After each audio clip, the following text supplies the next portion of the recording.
Les cadres actions du PDCI-RDA ont rendu une visite au premier responsable du parti à sa résidence de Cocody ce vendredi 20 novembre 2020. Il s'agissait pour ces cadres actions du Parti démocratique de Côte d'Ivoire de s'acquérir des nouvelles du président Aimé-Henri Konan Bédié qui, rappelons-le, sa résidence avait été isolée par les forces du pouvoir. Excellence, Monsieur le Président, Yako, encore Yako, pour tout ce que vous avez enduré dans cette lutte pour la libération de la Côte d'Ivoire et le respect de notre Constitution. Vos militants Taman sont venus vous exprimer leur disponibilité et leur indéfectible soutien au combat que vous menez avec les autres frères de l'opposition. En dépit des temps difficiles que nous traversons, nous pouvons vous assurer que votre combat est noble parce qu'il a su créer en moins de 3 mois l'unité de l'opposition et l'esprit d'appartenance à une nation que nous constatons au niveau des hommes politiques et des plus de 90% d'Ivoiriens qui ne sont pas allés voter le 31 octobre 2020 conformément au mot d'ordre de la désobéissance civile. Ces cadres actions ont fait symboliquement des dons au président Bédié. Le président Bédié a remercié ses hôtes du jour pour la visite, les paroles fortes à son endroit et leurs prières. Concernant le dialogue engagé avec le président du RHDP, Alassane Ouattara, le président Bédié a exposé les acquis et a donné les préalables pour la reprise du dialogue. Je voudrais vous remercier des paroles fortes que vous venez de prononcer. Vous remercier pour la prière dite à l'occasion de cette rencontre. Je voudrais encore vous dire un grand merci pour les différents dons présents que vous avez faits ici. Je voudrais donc, en un mot, vous remercier pour l'aide spirituelle, matérielle et financière que vous venez de me faire. Nous avons engagé le combat à la demande de toutes les forces vives de l'opposition et de la société civile. Et sur de nombreux points, nous avons enregistré des succès. Je voudrais ici vous remercier tous et tous ceux qui ont été à mes côtés pour mener ce combat. Bien entendu, nous déplorons les morts, les blessés et qui ont suivi, bien sûr, la répression brutale du régime au pouvoir.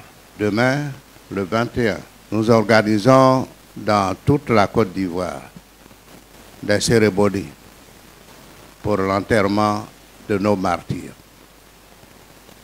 À cette occasion, j'ai demandé que tout le pays, à partir de midi,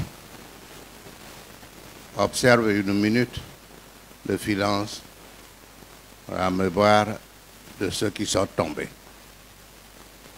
La lutte continue. La lutte continue et continuera. Grâce à vos soutiens.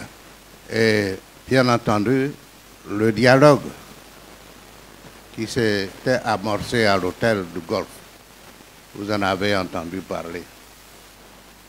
Depuis quelques jours, vous n'entendez plus rien, et c'est pour des raisons précises. Il n'est pas possible de continuer ce dialogue sans la libération de tous nos militants, tous nos cadres incarcérés.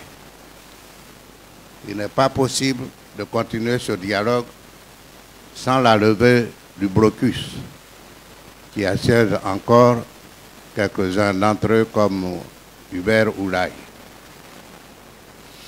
Donc, j'ai suspendu ce dialogue jusqu'à ce que nos frères soient libérés. J'ai suspendu également ce dialogue jusqu'à ce que ceux qui ont été forcés de fuir à l'étranger opèrent un retour sécurisé chez nous. Et ce sont là des préalables non négociables.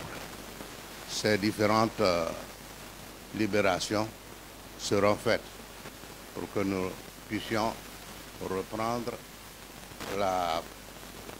le dialogue ou la parole qui a été rompue entre Alassane Ouattara et moi-même. Voilà ces quelques mots que je voulais partager avec vous. Mais demain, souvenez-vous que c'est un grand jour de mémoire dans le respect de nos martyrs. Je vous remercie pour tout. Merci. Et de notre devoir, surtout en tant que propriétaire terrien, de venir le saluer, lui apporter notre réconfort, notre compassion, l'encourager dans le combat qu'il a commencé et avec nous, le soutenir en tout ce que, de manière à ce que la Côte d'Ivoire retrouve sa paix. On a cherché le dialogue, ça a mis du temps à se mettre en place. Maintenant que les circonstances s'y prêtent, je pense que les deux parties s'engageront sincèrement pour que très rapidement la Côte d'Ivoire retrouve sa voie et que les Ivoiriens puissent travailler librement. Toujours dans cet élan de solidarité et de compassion, le leader de l'opposition, Aimé-Henri Konan Bédié, a reçu l'URD conduite par sa présidente Danielle Boni-Clavieri et le leader conduit par le professeur Mamadou Koulibaly. Vous savez que dans nos tropiques, quand le père est humilié, c'est toute la famille qui est humiliée. Et puis il y a des symboles qu'on ne bafoue pas. Nous sommes venus ce soir-là pour apporter toute la compassion au père, pour lui dire que ses enfants sont là, pour lui dire que le combat qu'il est en train de mener est un combat noble. Et que c'est le combat que veut la Côte d'Ivoire, c'est le combat que veut l'URD. Et nous sommes venus aussi pour lui témoigner toute notre force, toute notre détermination, pour lui dire tant qu'il tiendra, l'URD tiendra pour la Côte d'Ivoire, pour que les acquis démocratiques, pour que la liberté des Ivoiriens soit vraiment ce que veut le peuple de Côte d'Ivoire. Les partis et plateformes de l'opposition vont dans les jours à venir proposer une réponse au président Macron. Il aura la réponse adaptée, que la lutte continue et que tout n'est pas fini comme ça. Lui donner l'assurance qu'il faut qu'il tienne parce que de nombreux Ivoiriens s'attendent à ce que cette lutte-là aboutisse à l'arrêt de ce troisième mandat et à l'ouverture d'une transition, même s'il y a des gens qui en ville disent ne pas vouloir en parler. Il est absolument nécessaire que ce troisième mandat n'ait pas lieu. Il est absolument nécessaire que l'opposition reste unie. Il est absolument nécessaire que la population croie en cette opposition et en sa force de transformation et nous y travaillons.